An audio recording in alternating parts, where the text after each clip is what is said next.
Thomas, welcome to the Progressive Soapbox.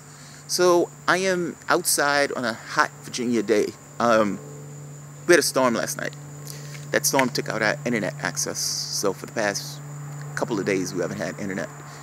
So I'm using my phone. I would not be undeterred. I would not be deterred.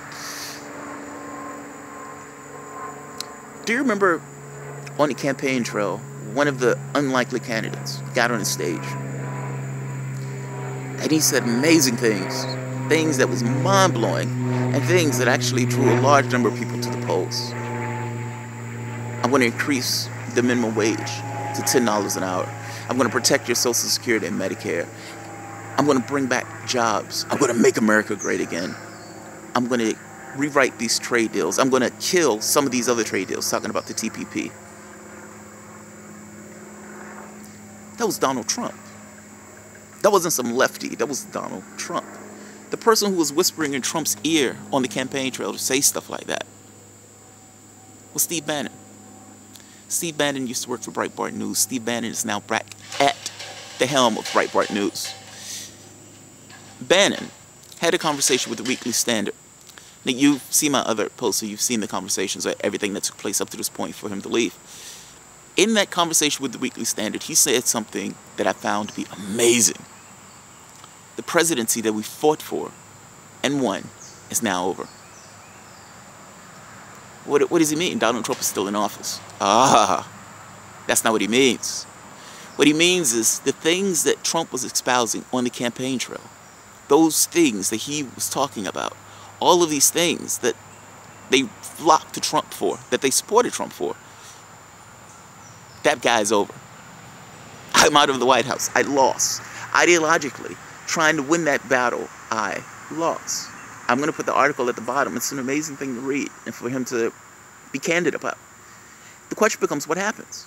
Do Trump supporters look at this? Look at Breitbart. Look at Steve Bannon saying, look, I know what he said on the campaign trail, but yeah, that's not going to happen. That's not going to happen. He's not what we thought he were. He said whatever he had to say to get into that office. I find the parallels between this and Obama amazing. Come on, you have to see the parallels here. You have a candidate who comes into office on the right saying all this stuff that people would say on the left, including some of the racist stuff that he adds into it on his own. It's like his own special mix, his own special sauce. He gets elected. Once you get in office, this idea of draining the swamp goes away. He fills the swamp with alligators and sharks with lasers. This idea of foreign interventionist wars, saying we're going to stop these wars, well, that goes away. Looking at Iran and trying to find ways to get rid of the Iran deal, talking about openly attacking North Korea, still murdering civilians abroad. The idea of protecting Social Security and Medicare, even that is on the table. That's potentially on the chopping block. You have to admit, man, saying one thing and doing something else, and that's his point. The presidency that we fought for and that we won is now over. We still have a mass of followings. We still have all these people. But that ideological struggle that we tried to fight in order to win the Republican Party, I lost. He filled the place with alligators. He filled the moat with alligators. So, no, we're not draining the swamp. No, the capitalists, the globalists won.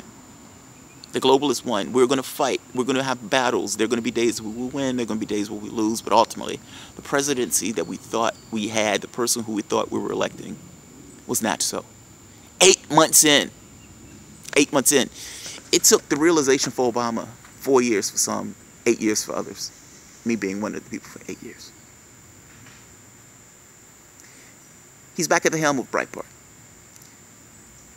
Are they going to attack Donald Trump? He's already said, we're going to war with globalists. We're going to war with the globalists. Does that mean he's going to go to war with Donald Trump? Particularly if some of the policies that he's going is swaying from the idea that the Mercer family, and mind you, I'm saying the Mercer family because he went to see the Mercer family in New York after he left the administration. And there was this understanding that the Mercer family, they described it as if they were boarding a ship when they were talking about the Mercer family and Donald Trump. What is Breitbart News going to do? What are Trump supporters going to do? Are Trump supporters going to support somebody who's lost his way? Who's the guy in Breitbart who's coming out saying, yes, that administration has lost its way? That anti-establishment thing. Yeah. And one last part on this. It's not random that he contacted a lefty journalist. That's not random at all. He did that for a reason. I suspect part of the reason he wanted to get his ideas out, particular ideas that he himself thought that the left may agree with. I don't know if he understands the perspective of himself outside of himself. Like, how we perceive him is one thing, how he perceives himself is something else. The truth of that particular perception, who knows? It's probably somewhere in the middle. Well, not in the middle. I said that wrong. The truth of that perception is somewhat ambiguous. Nobody knows what it is. Not even himself. He's just guessing. I'm saying this immensely poorly. The point I'm getting at is,